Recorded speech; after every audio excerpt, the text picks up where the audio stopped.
It's the future. A 1, 2, y'all. It's the future. A 1, 2, it's the future. There ain't no future unless we build it now.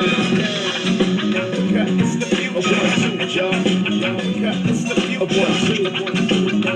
It's the future. There ain't no future unless we build it now. The future. United States, Africa, we salute ya. A new state of mind, I introduce ya. Close your eyes and visualize the rise of a new paradigm. Solar powered skyscrapers. Welcome to the Africa Must Unite podcast, a podcast dedicated to inspiring African people worldwide to rise up, organize, and struggle for Pan-Africanism, a unified, liberated, socialist Africa, the only permanent solution to the exploitation and oppression of African people, no matter where they happen to be born or happen to live in the world. Now please, welcome the hosts of Africa Must Unite. Africa's future is now, so get ready.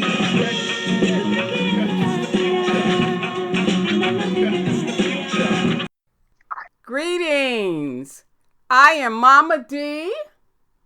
And I am Sister Tasha. And this is Africa Must Unite podcast. We are the Pan-African Revolutionary Socialist Party. Yes, and we're just so happy to be here once again in the month of March. Spring. Yes, welcome spring. Oh man, we've had a hard winter, so we are really looking forward to spring. Yes. So Mama D, this month's calendar is something really special. What is this month about? Okay.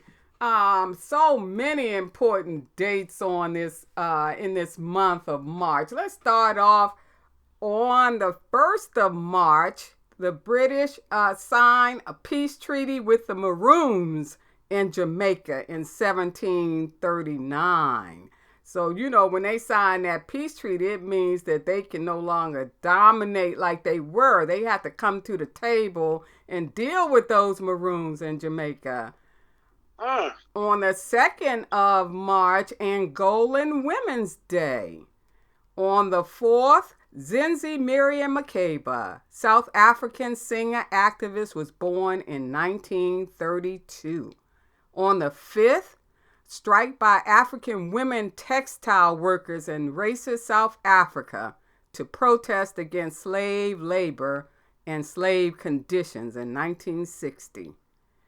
On the 6th of March, special day for all of us who are Nkrumahs, Ghana gained political independence from British colonialism in 1957. On the 7th of March, Esteban, African explorer, discovered Indians' territory now known as Arizona and New Mexico in 1539. And on this same date, on 7th of March, FNLC, the Congolese National Liberation Front, began struggle to oust neocolonialist regime of Mobutu in Congo 1977. And he was a vicious person. He looked like you and me, but I'm telling you, he was an idolist, you know. That's all he was. On the 8th of March, Harriet Tubman, slave liberator, scout, was born in 1820. This is also the 8th International Women's Day. On the 9th, Miriam Makeba spoke before the United Nations against apartheid in 1963. And on this same date, the 9th, Plessy versus Ferguson, a U.S. Supreme Court decision, legalized U.S. apartheid practices in 1896. On the 10th, Harriet Tubman, organizer of the Underground Railroad, died in 1913. So she was born in March and she passed on in March. On the 12th of March, Mauritius, Independence Day, 1968. On the 13th, People's Revolutionary Government of Grenada was established in 1979. Beautiful. Lilian Ngoyi, member of Executive Committee of ANC, died in 1980 on this same date of the 13th of March. On the 14th, Fannie Lou Hamer died in 1977. Remember her great saying, I'm sick and tired of being sick and tired, right, Tasha? Oh, yeah, that's right. I'm sick and tired of being sick and tired. On this same date, Karl Marx, great revolutionary philosopher, he's a European, but he was a great revolutionary philosopher, died in 1883. On the 16th, Organization of Mozambican Women was formed in 1973. And on this same date, the 16th of March, Freedom's Journal, first African newspaper in the U.S., was published in 1827. On the 19th, France defeated by the National Liberation Front of Algeria in 1962 after 8 years of war and over 1 million Africans killed. Wow, that's a lot. On the 20th of March, Africans in Ethiopia routed Italian fascists in 1896. On the 21st of March, we all remember this, Sharpeville Massacre. South African people gunned down peaceful demonstrators against past laws in 1960. This is also the 21st when Namibia gained its independence from South Africa in 1990. On the 23rd, Walter Rodney, Pan-Africanist, author of How Europe Underdeveloped Africa, historian and revolutionary, born in 1942. On the 24th, African students rose against neocolonialists closing their university, rose up against the closing in Madagascar in 1971. On the 25th, Ida B. Wells died in 1931. On the 26th, Ahmed Sékou Touré passed on over with the ancestors in 1984. I stopped because we had just finished discussing his great work, Africa on the Move. And I always remember saying you have two choices. Either you go the capitalistic way or you go the non-capitalistic way. There's no in between, you know. Right. No, not at all. On the 27th of March, Shirley Graham Du Bois, author and Pan-Africanist, died in 1977. And, you know, this is a great figure, Shirley Graham Du Bois, because, you know, when Ghana when Nkrumah was president, he made Shirley Graham Du Bois, or the Parliament cabinet, you know, head of the whole television media in Ghana. So Shirley Graham Du Bois played a huge role in terms of Pan-Africanism. On the 30th of March, in 1870, the 15th Amendment granting African men in the U.S. the right to vote is formally adopted into the U.S. Constitution. And on the 31st, Provisional Government of the Republic of New Africa, RNA, was founded in Detroit, Michigan in 1968. So, Tasha, those are some of the important dates in March. And you know, what we're doing all this year as we move on to discuss what we are focusing on today, we're really, the purpose of our calendar period in 2021 is to look at some of these topics that really help us to see how we can permanently free ourselves from exploitation and oppression. So last month we dealt with identity, and this month we'll deal with enemy. So, and we'll keep going from there, but by understanding these things, it helps us to know now, how are we going to get free? How are we going to permanently free ourselves generation after generation from going through this madness, exploitation, and oppression?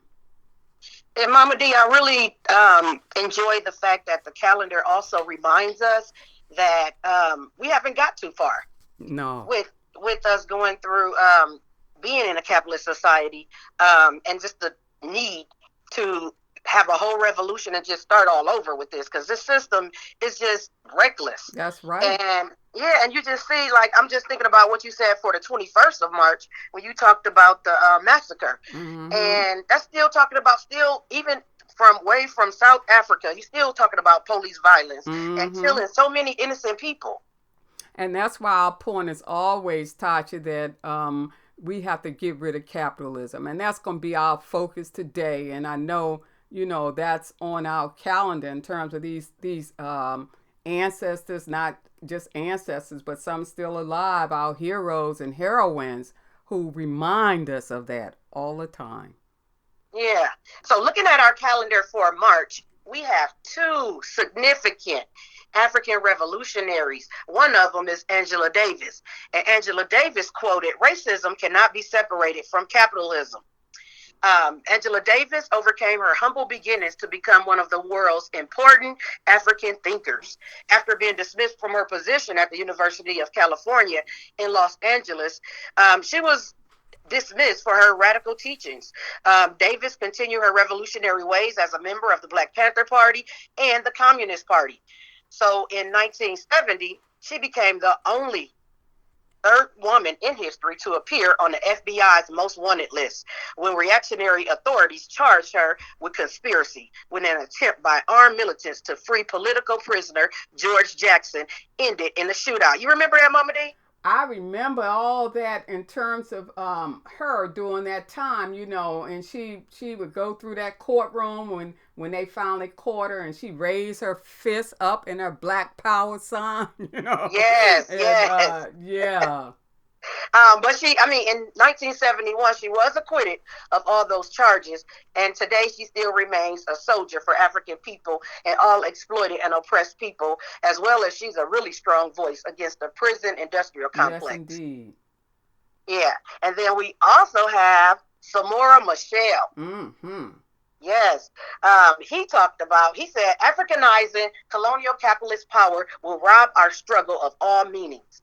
What would be the point of struggling if we continue to be subject of forced labor to the companies, to the mines, even if everywhere was chock full of African managers and foremen? What's the point in the sacrifices if we were still forced to sell cattle and cotton in markets that benefit only the traders, even if these traders were Africans? What would be the purpose of such bloodshed if at the end of the day we were still subject to a state that, though governed by the Mozambicans, served only the rich and the powerful? How can we maintain a police force that arrests and tortures workers, keeps an army that fires on the people, even if all the generals were black? That's so important point, real important, both of them. That our problem of racism is not going to go away, Angela Davis says, unless we can get rid of capitalism. He's saying you got a capitalist structure, you can change it all you want and put an African face on there, but you just having an African person exploit us. Yes. So that makes no sense at all. Mm-mm. But I just like the fact that he was that leader. He was a leader of the front for the liberation of the Mozambique people.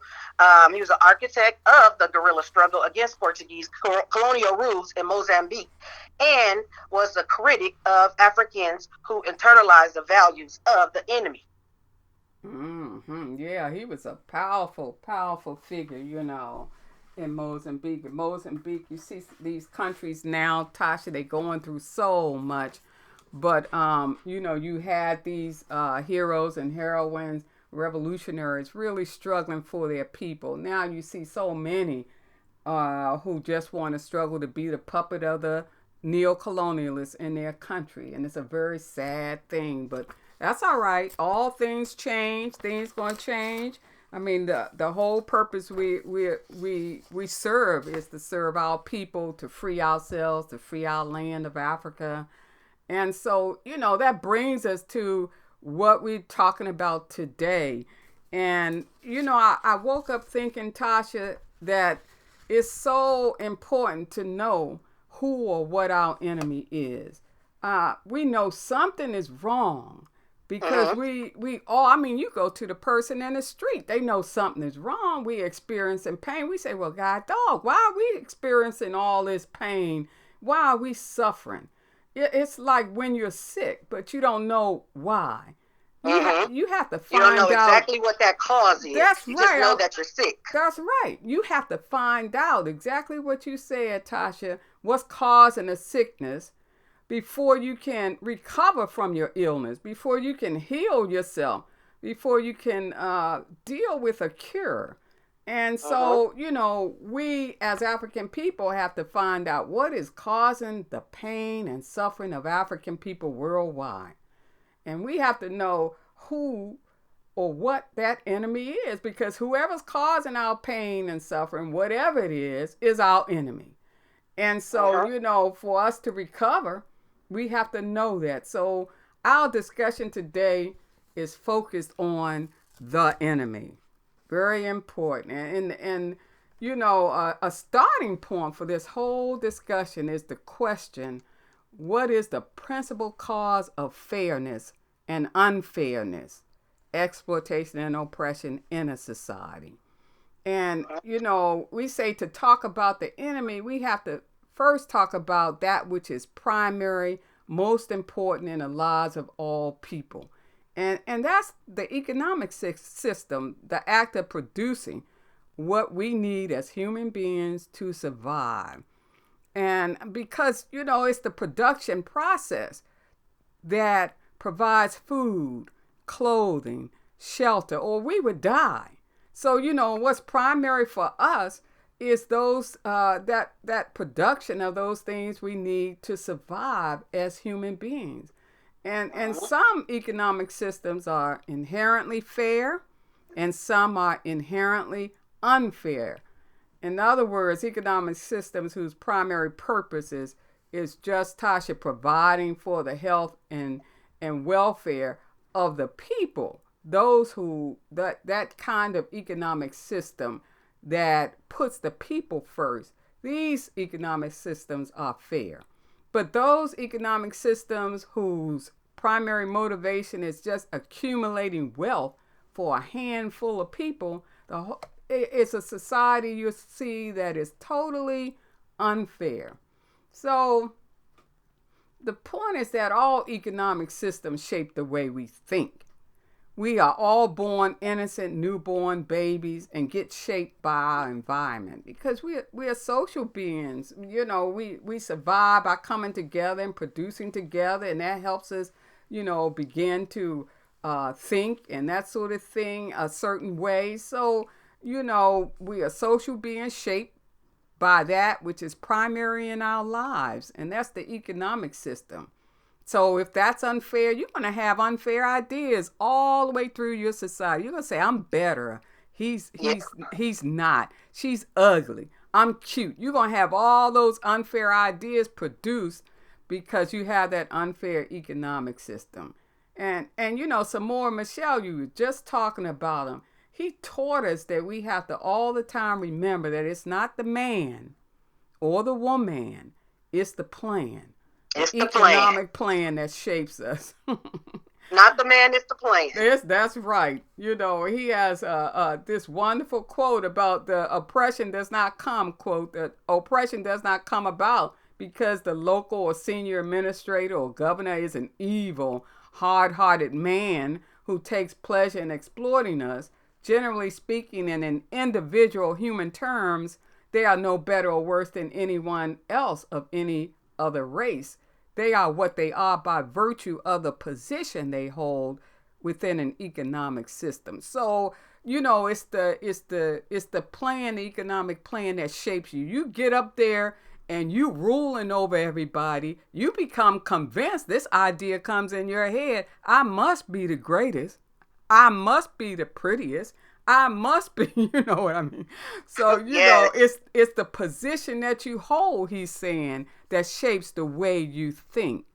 And that's why we said we got to get rid of this economic system that positions people in higher than others. That whole class system. And of course, if it shapes the way you think, it's going to shape your actions. Oh, yeah, of course. Yes, so those actions are, of course, going to be unfair actions. That's exactly such a wonderful point, Tasha. And then we talking about why is capitalism our principal enemy in the first place? So, capitalism, we know that it is an unfair economic system because it is one in which the major means of production, producing goods and services that we all need to survive. And you just said that, Mama D. They are owned and controlled only by a few. The capitalist ruling class who live off the exploitation and the labor of the workers. And all of this is just for the maximization of profit. Yes. All about this economic system and its money. So, in other words, 1% of the world's population, they own and control what 99% of us need to survive. How fair is that? So when you think about like the mineral and oil resources, the industries, the technologies, the tools, the equipment, all of those things, capitalism just manifests itself in so many ways. And I just wanted to really quickly mention like four or five different ways that capitalism does manifest itself. So one of them was slavery, and that was the earliest form of capitalism. Colonialism, settler colonialism, neocolonialism, and domestic colonialism. So with slavery, and I'm going to just go on and just go a little bit more in detail with each one of them. Please. So like with slavery, Mama D, that's when, of course, people were stolen and you take them to your land and you exploit them to do labor for free. So that's one form of capitalism. Another form of capitalism is colonialism. And that's when you take the land, Africa, away from the people. And then you make the people slaves on their own land. How dare you? Wow. And then another form of capitalism is settler colonialism. And that's in places like U.S., Australia, South Africa, when you steal a land away from the people, put them on a reservation and exterminate or exploit and have them oppress themselves, and you call it your land. Wow. And then there's the new form of colonialism, neocolonialism, where you find someone that looks just like you and me, same color skin, Mama D, that you and I have. And they find someone just like that, look just like the people, to be a puppet, to prostitute themselves for the money or the position, and to make him the president. And you are going to be the person that's going to be exploited by somebody that looks just like you.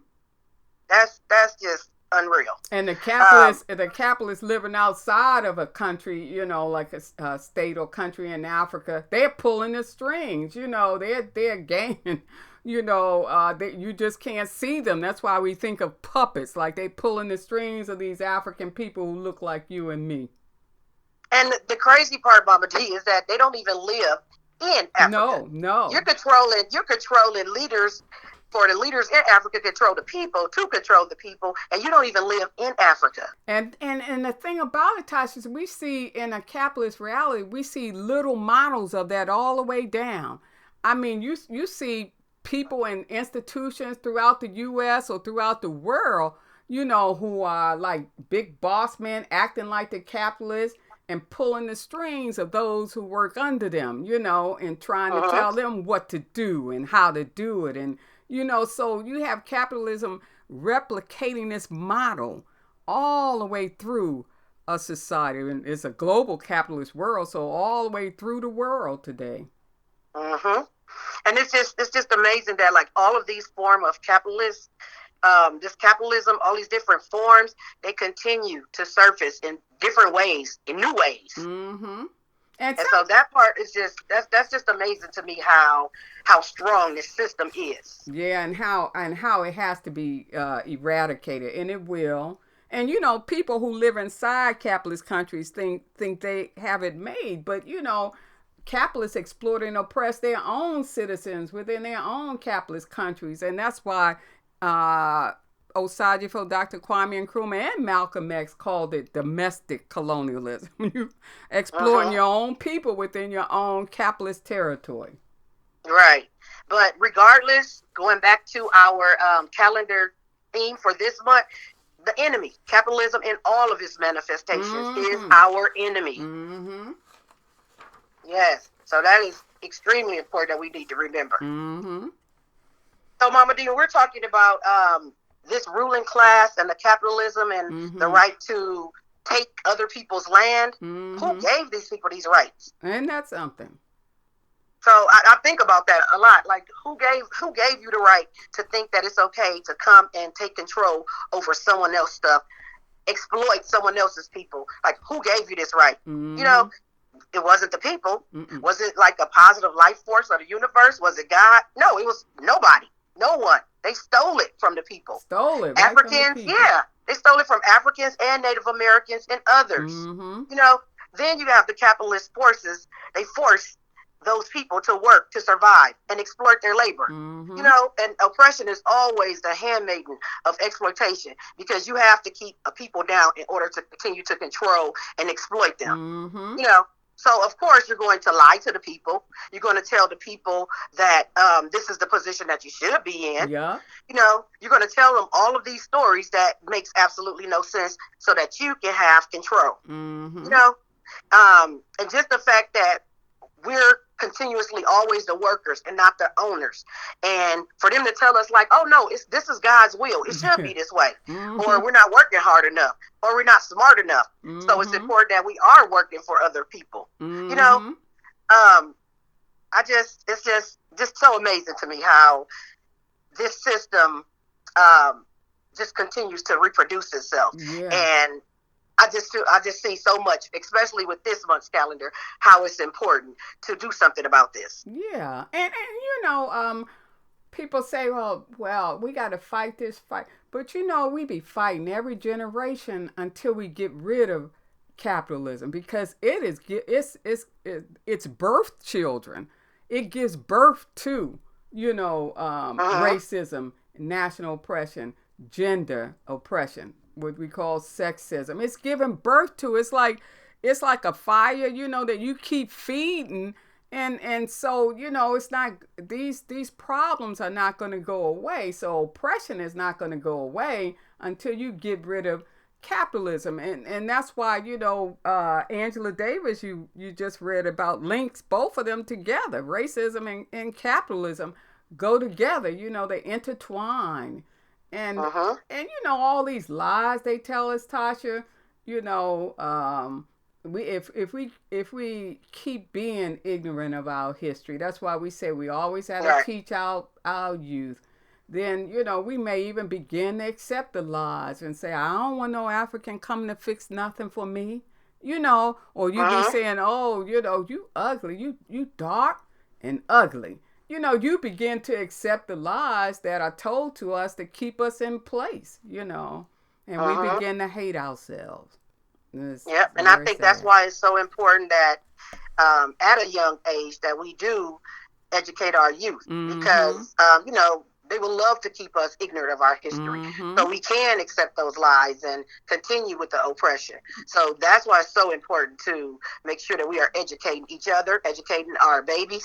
And that's why you always talk about, Tasha, the importance of Watoto Uhuru Shule. You got to have a school for the children, because they're not going to get all of that. We know that in the school system. The school system is a product of the capitalist system. A capitalist system ain't going to produce an educational system to overthrow it.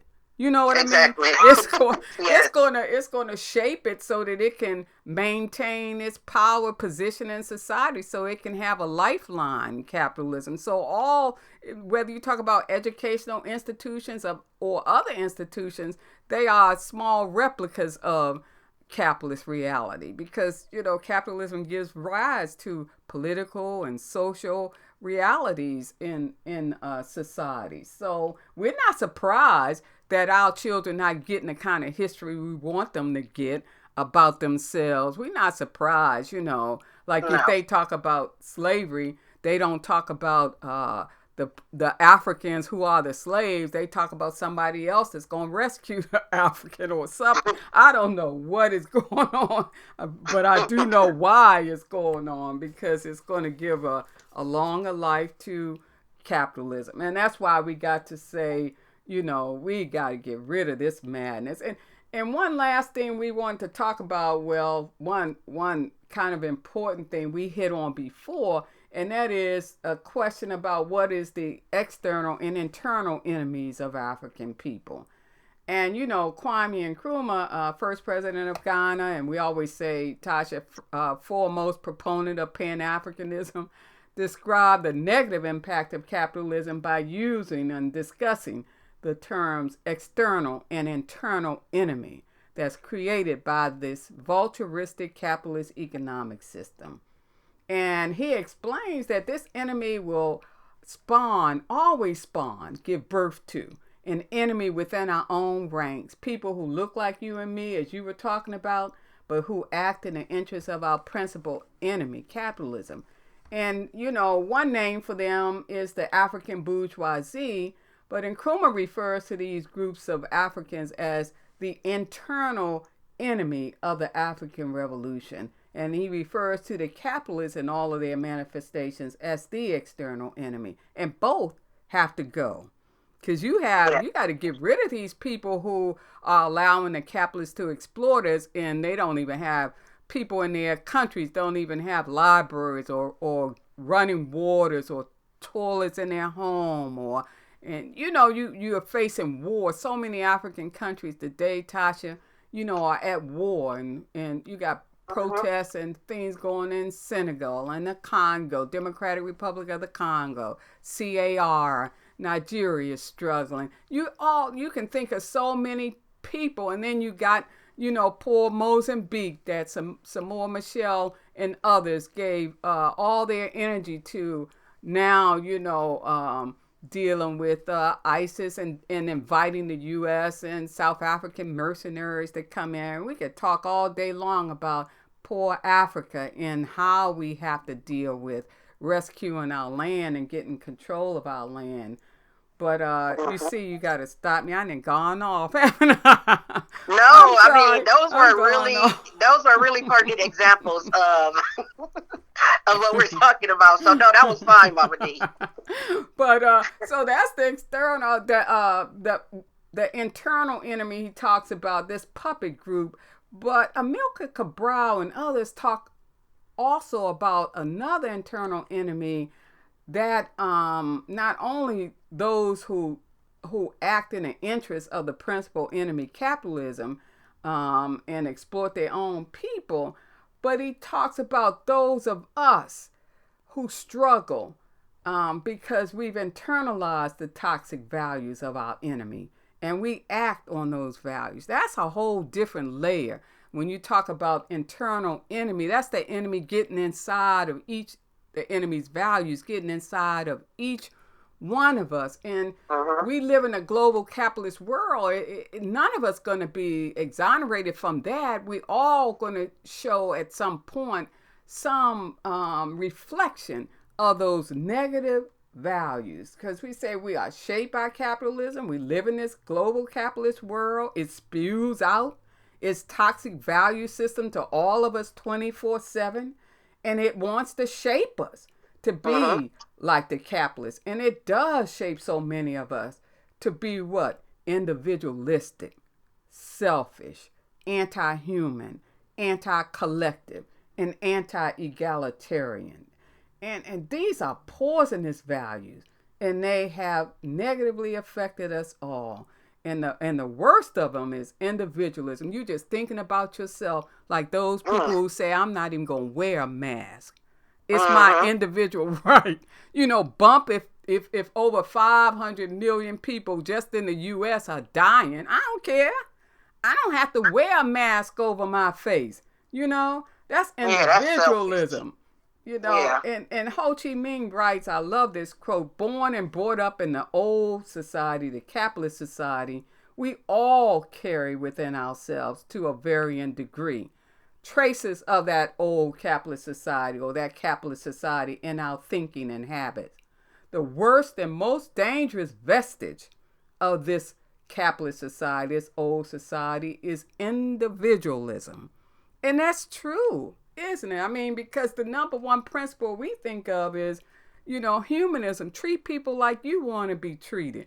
And so if you're going around thinking only of yourself, that's a huge violation, So it's not just about, you have this capitalist up there, then you have these puppets. You got to look at yourself each and every morning when you wake up. You know what I mean? You got to, as you move through the day, you got to say, wait, am I being humanist? Am I being collective? You got to try to shed the barnacles of capitalism because they'll weigh you down and make you just a little capitalist, you know? Mm-hmm. So, you know, Amilcar Cabral, another one of our revolutionaries, taught us, you know, that struggle, quote, struggle is not a debate or verbiage, whether written or spoken. Struggle is daily action against ourselves. Because he know we internalize and against the enemy. So you got to do both. We got to fight this external enemy, capitalism, but we got to fight also, you know, from being shaped by, you know, capitalist values.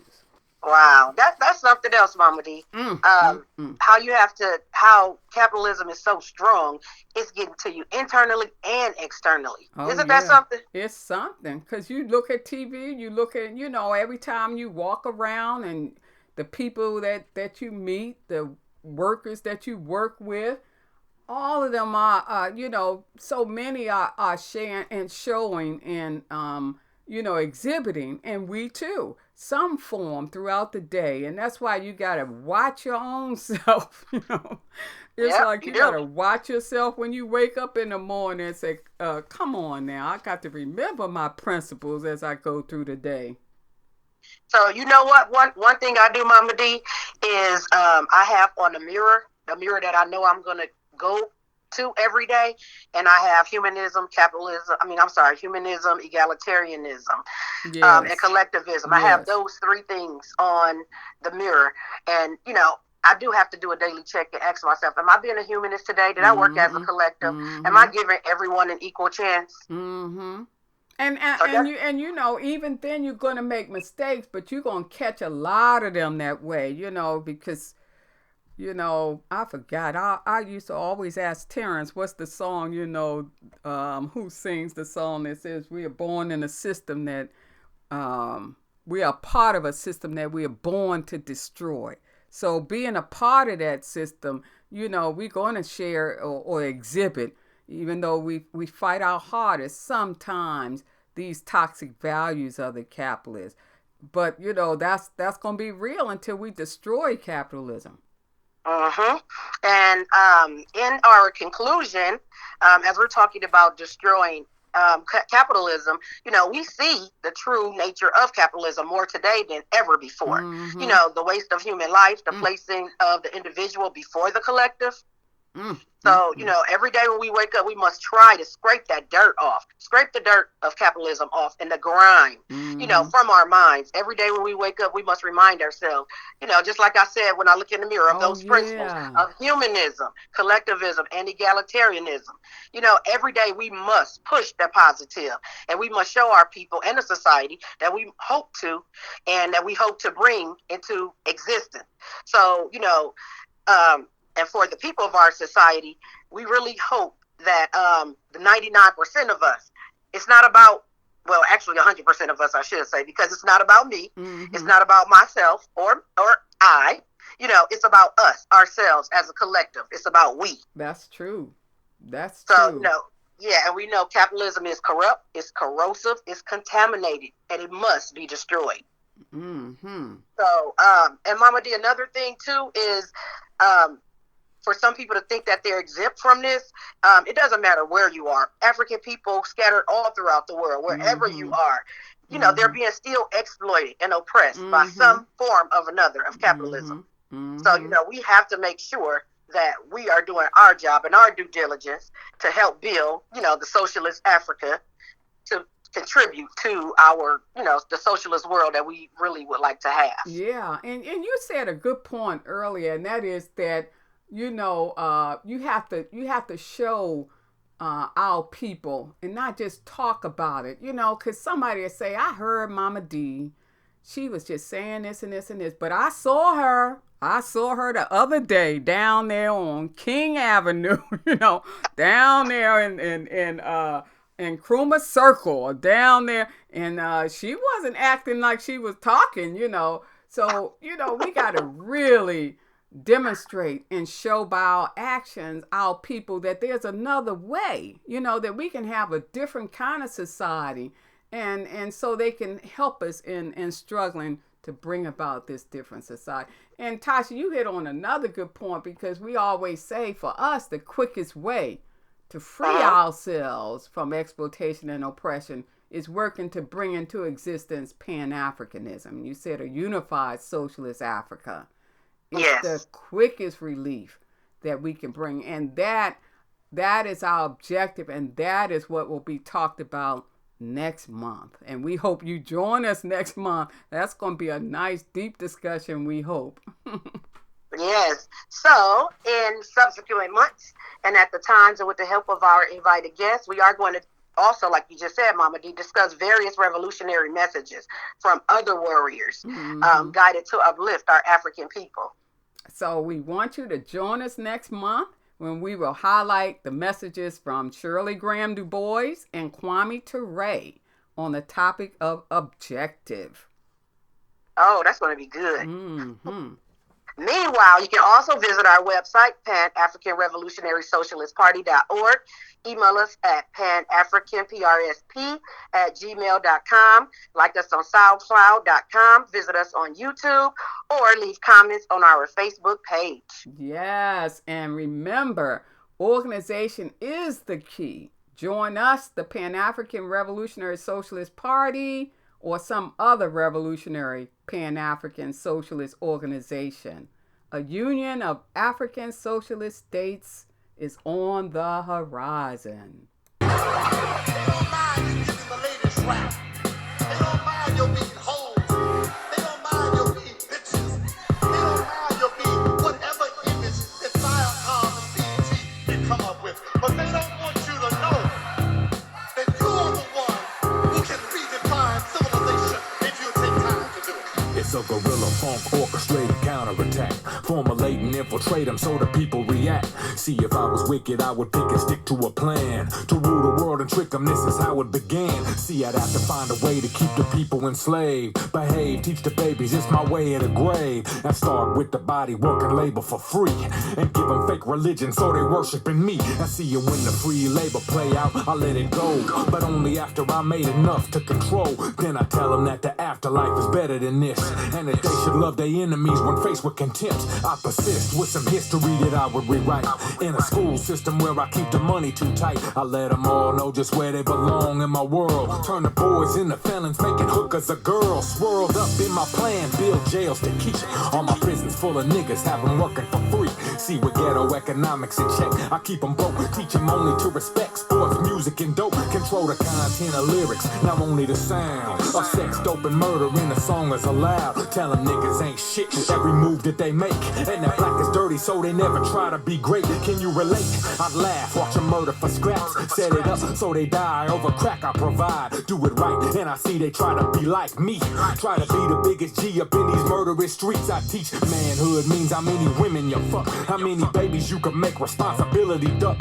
Fuck a job, real men are pimps, that's what I teach. And if bitches want a trip, then the bitches get beat. I see it all through, never lose and pass a new law. Give them 3 strikes so the men are constantly gone. Yeah, if I was evil, they would think I do no wrong. See, it's lethal how I keep them in their place so long. I got my eyes upon you and all the things that you do. Some closing eyes for my sin, all the evil surrounding me. So what I'm supposed to do when I can see right through? Expose the lies and snatch the sheets, fight the evil surrounding me. After all is said and done here and I could afford, I concentrate deeply on controlling abroad. And think about a way to take control of their land. I create a virus made to murder people in mass. Last time was Tuskegee, but now it's for real. House Bill 15090 would just kill with germs that would murder with sperm and blood drips and kill them all worse than burn. They die quick. See to understand, you can witness the plan. Through the green monkey sham, they would think it began. And while we argue over the cost, they'd all die. With generations all being lost with no fight. I continue with the pain, make it all so plain. I manipulate the market for my capital gain. Keep the people all broken, confused, and underclass. Give my homies all executive bonuses through the crash. And if the heat get too hot, I plant a bomb or wreck a plane just like Hitler back in the day. I scare all the people, they forget about me. They forget about elections and the way that we cheated. See me blame it on a foreigner and non-white men. Celebrate my Gestapo with a positive spin. Then manipulate the media, it's US first. Get the stupid ass public to agree with my words. Then I make the play, taking all their freedoms away. Incarcerate anybody that'll get in my way. Make them censor any media that challenge the mold. Give them bullshitty shows just like Anna Nicole's. Control the message in the music, it's gangster for show. Give them diamonds, never tell them about the conflict zone. Never tell them about the murder in Sierra Leone. Never tell them how the diamonds make a murder they own. It's all too easy. If I was evil, that's how I rock it. Make sure that my propaganda won't ever stop it. Got 120 channels, but it's nothing to watch.